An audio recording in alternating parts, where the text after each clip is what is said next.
Ladies and gentlemen, we are standing in a time of silent casualties. As a prostate doctor, I speak not just as a physician of the body, but as a watchman on the wall. The world grows noisier with distraction, while the quietest signals from within your body go unnoticed until they scream too late. This isn't just about prostate health, it's about discernment, stewardship, and readiness. The enemy does not always approach with pain or drama. Sometimes he arrives with inconvenience, subtlety, and routine. Your body was created with precision. When it falters, it whispers truths. But how many are listening? Every day, I see men in their 60s, 70s, 80s, walking into my office carrying more regret than symptoms. I thought it was normal, they say. But what is normal in a fallen world? What if I told you that the decay we accept as age was never meant to be our inheritance? That the true disease isn't in the organ, but in the apathy? This is not a call to fear, but to vigilance. We were never meant to coast toward death, but to finish strong. Let's uncover the truth, not just to add years to your life, but life to your remaining years. The prostate is a small gland, but it plays a massive role in the overall health and well-being of men, especially as they age. What most people don't realize is that there is a hidden war going on inside the body of nearly every senior man, a battle that starts quietly, often without pain, and proceeds with such subtlety that by the time the alarms go off, the damage has already been done. This isn't hyperbole, it's not fear-mongering, it's the daily reality I confront in clinic after clinic. And it's the reason I am compelled to speak out, because the real danger isn't the disease, it's the silence in which it grows. The aging process is often treated as a passive descent into frailty, but this is a distortion. The body, especially in its later years, doesn't simply fall apart, it sends signals, clues, warnings. The prostate is one of the most vocal organs in this regard, but its language is often misunderstood. Difficulty urinating, frequent nighttime trips to the bathroom, reduced flow, discomfort, or even just a subtle change in routine. These are not just quirks of getting older. They are messages. The problem is, most men don't hear them, or worse, they dismiss them. Behind these seemingly small symptoms is often a brewing storm. Benign prostatic hyperplasia, prostatitis, or even prostate cancer. And these conditions, while increasingly common with age, are not inevitable. But they become inevitable when they are ignored. There's an assumption that the body's decline is a slow, predictable slope. That's wrong. More often, it's a quiet collapse, a hidden war waged cell by cell, day by day, while the conscious mind stays distracted with daily noise and external concerns. I've seen it too many times. Good men, strong men, faithful men who gave their lives to their families, their careers, their callings, now blindsided by a disease that crept in unannounced. But the signs were there. The trouble is they were never taught to look inward, to pay attention to what the body was whispering. They were taught to push through, to tough it out, to ignore pain. But ignorance is not strength. It is the very doorway disease uses to take root. What's most tragic is that this battle can be won. The body, even in old age, has astonishing resilience, but like any soldier, it needs orders, it needs attention, it needs the commander, your conscious self, to be alert. Most prostate conditions are treatable, many are reversible, and almost all are manageable when caught early. But when ignored, they become something far worse than physical. They become spiritual defeat, emotional fatigue, and even premature death. The hidden war inside the body is not a metaphor. It's real, and every senior man is already on the battlefield, whether he knows it or not. The question is, are you going to arm yourself with awareness and action, or wait for the war to take you by surprise? Early symptoms are often dismissed as inconveniences, minor disruptions in daily routine that are chalked up to aging, but in reality, they are whispering alarms, early warning signs that something deeper is taking place in the body. The prostate, unlike many other organs, rarely shouts. Instead, it nudges, it hints, it urges a man to pay attention. And yet, these signals are almost always ignored until they grow loud enough to demand urgent intervention. That is the great tragedy. What begins as manageable could have remained manageable if only someone had listened to the whispers. Consider the man who wakes up multiple times at night to urinate. At first, he laughs it off. Must be getting old, he says. A few months later, he notices that he struggles to start urinating. The stream is weaker. There's a sense that the bladder is never quite empty. Still, he doesn't bring it up. Why? Because there's no pain, no blood, nothing dramatic. But in that silence, a disease may be growing. The symptoms, subtle as they are not just physiological. They are prophetic. They speak of imbalance, of pressure building, of a system under strain, but they speak quietly, and the listener must be trained to hear. In medical terms, these symptoms often point to benign prostatic hyperplasia, BPH, inflammation, or the earliest stages of malignancy. But in spiritual terms, they represent neglect, not just of the body, but of one's stewardship. You were never meant to drift into decay. The Creator designed the body to signal, to protect itself through early signs. The issue is not the signal, it's the apathy. Most men have been taught to be stoic, to endure discomfort. But the prostate doesn't need your stoicism, it needs your attention. The truth is, the prostate is like a smoke alarm. It doesn't go off for no reason. When it starts acting up, it's because something isn't right, even if you can't see the fire. These early signs are not meant to frighten, but to awaken. And when acknowledged early, they allow for course correction. A change in diet, more movement, less sugar, reduced inflammation, and proper supplementation can make all the difference. But none of these interventions can begin unless the man first recognizes that the body is speaking. Ignoring early prostate symptoms is like ignoring the dashboard lights in your car. You can keep driving, but you're heading for a breakdown. And unfortunately, when the prostate breaks down, the consequences are not merely mechanical, they are deeply personal. They touch dignity, confidence, intimacy, energy. What began as just getting up at night can become a crisis of identity, a medical emergency, or worse. The lesson is simple but profound. When your body whispers, don't wait for it to scream. The early symptoms are not annoyances. They are grace. They are a chance to act before it's too late. Listen now, or you may be forced to listen when the options have already narrowed. There is a spiritual parallel that runs deep in the realm of health, especially when it comes to how men treat their aging bodies. As a prostate doctor, I've seen it unfold countless times. What begins as a small compromise in physical care reflects something far more dangerous, a deeper pattern of neglect that mirrors what happens in the soul. Just as an unguarded heart becomes vulnerable to temptation and deception, an unguarded body becomes susceptible to disease. And in both realms, the damage often comes from what was ignored, not what was unknown. The human body was never designed to be left to chance. It is a temple, intricately fashioned with precision and purpose. Maintenance was never optional. It was a divine expectation. Yet so many treat their physical health the way they treat their spiritual life, reactively, not proactively. They pray only when there is a crisis. They see the doctor only when the symptoms become unbearable. They live in denial until reality forces them to acknowledge what could have been prevented all along. Neglect is rarely loud. It doesn't shout or throw itself in your face. It creeps in quietly, camouflaged as busyness, convenience, or resignation. I'm too old to change. It's probably nothing. I'll deal with it later. These are not just statements. They are vows of surrender. They are confessions of indifference that over time bear fruit in suffering. And make no mistake, indifference to the body is indifference to the gift God gave you. Your health is not just your responsibility. It is your assignment. When a man begins to neglect his health, he doesn't just risk disease, he risks forfeiting his impact. His ability to lead, to teach, to bless, to fight spiritually, all of it is diminished when his body is weak. And often, the prostate becomes one of the first battlegrounds in this decline. Why? Because it affects everything from rest to reproduction to resilience. And when it suffers, so does everything else. But it doesn't happen overnight. It begins with a small compromise. A symptom ignored, a checkup skipped, a diet unexamined. The soul and the body are intertwined. You cannot care for one and dismiss the other.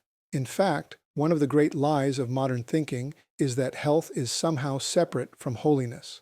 But in truth, your discipline, your vigilance, your stewardship over your physical self is a reflection of how seriously you take your calling. Men are not meant to retire into decay. They are meant to rise into greater clarity, wisdom, and strength with each passing year. But that strength must be preserved. When you neglect your body, you're not just allowing disease, you're abandoning the watchtower. And once the walls are unguarded, the enemy doesn't need to knock. He simply walks in. That's why I say to every senior, pay attention. What you treat casually today may cost you everything tomorrow. This is not just about health. It is about legacy. In the world of modern medicine, not everything is as it seems. There is a quiet, calculated silence surrounding certain truths. Truths that, if spoken plainly, would empower people to make decisions that might not be profitable to the industry. As a prostate doctor, I've seen firsthand how the system is designed not necessarily to cure, but to manage. The more appointments you need, the more prescriptions you require, the more procedures you undergo, the more the machine thrives. There is a conspiracy of comfort in place, and it is built on keeping you unaware, dependent, and passive. Too many men walk into my office having been told the same script. It's just part of aging. It's nothing serious yet. Let's keep an eye on it. These phrases are not lies, but they are not the full truth either. The full truth would require time, education, and most of all, personal responsibility. But that doesn't sell pills. That doesn't fill waiting rooms. That doesn't drive up repeat visits. So instead, the system gives you just enough to feel helped, but not enough to truly heal. What most seniors don't know is that there are root causes beneath the surface that many in the medical industry are not trained or not permitted to address. Inflammation, insulin resistance, hormonal imbalance, nutrient deficiencies, toxicity. These are foundational drivers of prostate disease, but they are rarely discussed. Why? Because addressing them would require a holistic, patient-led approach that would likely reduce the need for many expensive interventions. If you eat better, move more, rest deeper, think clearer, you might not need the pill. And if you don't need the pill, the system doesn't profit. It is not that all doctors are complicit. Many are simply part of a system that rewards speed over depth, reaction over prevention, and symptom control over root healing. But those of us who have looked behind the curtain know this. Healing is possible, but it doesn't come from blind trust. It comes from discernment, from asking questions, from refusing to accept a shallow answer when you know the problem runs deeper. There is something deeply spiritual about truth. When it is hidden, people perish, not just spiritually, but physically. Many suffer not because there is no cure, but because the cure requires a level of personal awakening that most systems are not built to encourage. You must become your own advocate. You must question the narrative that aging equals inevitable disease. You must challenge the assumptions that keep you powerless. The silence surrounding true prostate health is not accidental. It is maintained by convenience and profit. But the moment you begin to ask, to learn, to choose, you break the silence. And in that moment, you begin to heal. You are not a statistic. You are not a pill schedule. You are a man designed with purpose, living in a world that thrives on your ignorance. But you were not made to be ignorant. You were made to be free. Speak up, seek truth, and take back what's yours. The human body was not an accident. It was designed intentionally and intelligently by a creator who built into it a system of order, repair, and self-preservation. The prostate, like every other organ, has a role, a rhythm, and a purpose. And when it begins to falter, it is not a sign that the body has failed. It's often a sign that the design has been neglected. You see, God's blueprint for the body includes maintenance. Just as a temple requires care, cleaning, and attention, so does your physical form. The body doesn't fall apart because of age alone. It often collapses under the weight of years of ignored wisdom. The food we eat, the rest we get, the thoughts we dwell on, and the choices we make, they all contribute to the health or decline of the body. The Creator didn't just make a body to function, He gave instructions, both written in Scripture and coded in nature, for how to keep it strong. Seeds, herbs, clean water, rest cycles, natural movement, all of these are part of that divine plan. But in the rush of modern life, we have traded God's wisdom for convenience. Fast food replaces fresh nourishment, sedentary lifestyles replace walking, stress replaces stillness, and disease comes not as punishment, but as the consequence of disconnecting from the original design. When it comes to prostate health, this principle is especially critical. The gland is sensitive to inflammation, hormonal imbalance, and toxicity. All of these are directly affected by lifestyle. A man who consumes processed food, sits most of the day, and lives under constant stress is not just aging. He is stepping away from the blueprint, and eventually, his body will signal that reality with discomfort, with dysfunction, or with disease. Yet, here is the hope. What is broken can be repaired. The body, even late in life, is remarkably responsive to change. When a man begins to align his habits with the Creator's design, real food, clean water, proper rest, natural supplementation, and a mind centered in peace, the healing process begins, the prostate responds, inflammation can decrease, hormones can stabilize, energy can return, but it begins with repentance, not just spiritually but physically, a turning back, a realignment with what was always intended. God did not design your final years to be filled with pain, shame, or hospital beds. He intended them to be fruitful, wise, and impactful. But that requires stewardship. It requires honoring the body as a vessel of His Spirit, not as a machine to be driven until it breaks. Maintenance is not legalism. It is love. And when you love what God has given you, you care for it.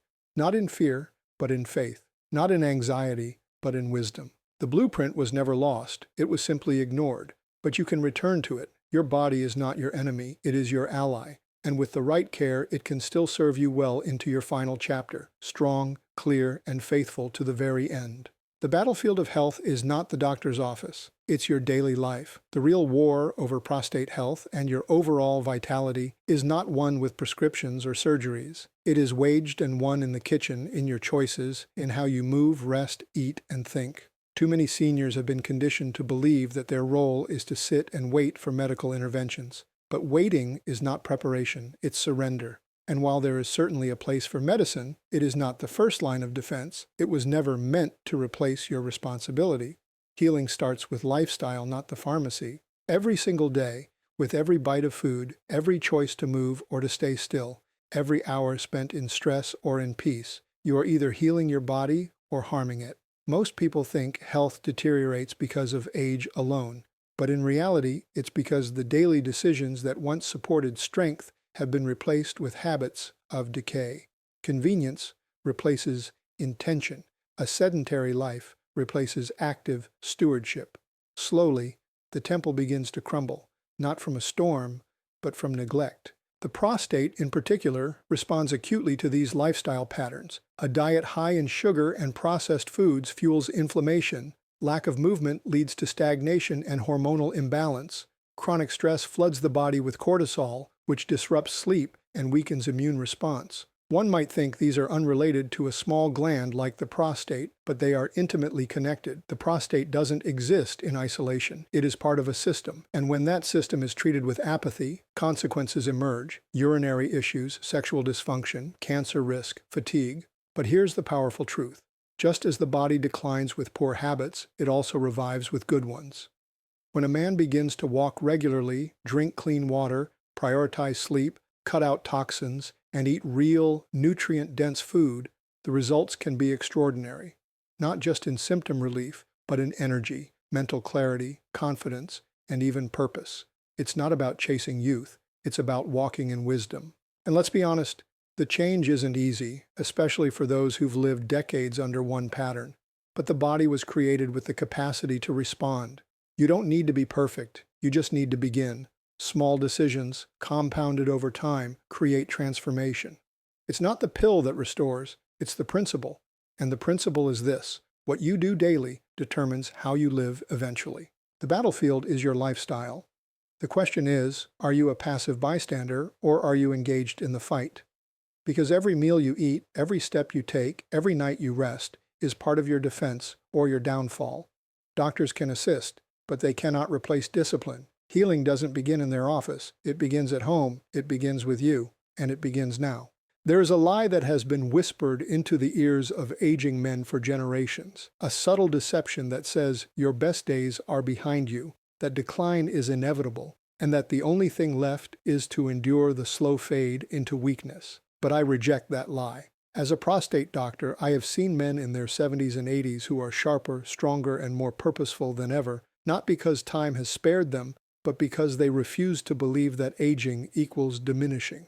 Your final days should not be marked by decline. They should be defined by wisdom, strength, and impact. You are not meant to fade, you are meant to shine. Prostate issues are often seen as a rite of passage into old age, something to tolerate, to hide, or to joke about.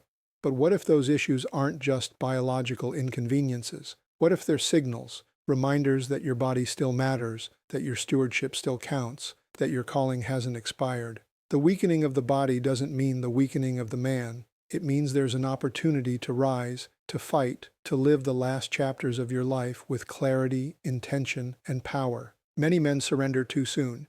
They think because the joints ache, or the nights are restless, or the body doesn't respond as it once did, that they're done. But in truth, age is not the problem. Neglect is. The body is still capable of restoration. The mind is still capable of renewal. The spirit is still capable of fire. You do not have to be remembered as someone who slowly disappeared. You can be remembered as someone who finished strong. Your final season should be fruitful. This is the time for legacy, for blessing your children and grandchildren with wisdom, not just wealth. It is the time for mentoring, for speaking life, for being the rock others can lean on. But you cannot do this if your body is failing and your mind is fogged. That's why health matters. That's why vigilance matters, not for vanity, but for vision. You need strength to carry your assignment. You need energy to complete your purpose. And that doesn't come from the culture. It comes from choosing to care when most have stopped. Let me tell you something I've learned after decades in medicine. The men who finish strong are not the ones who had perfect health. They're the ones who refused to give up. They're the ones who took the warning seriously, who adjusted their course, who made the changes, who got up again and again, even when it was hard. They're the ones who didn't wait for someone else to fix it. They rose, they led, they endured. You are not done. Not if you're still breathing. And if you're not done, then neither is your responsibility to care for what God has given you. Choose strength, choose clarity, choose to live, not just longer, but deeper. Your final days can be your finest.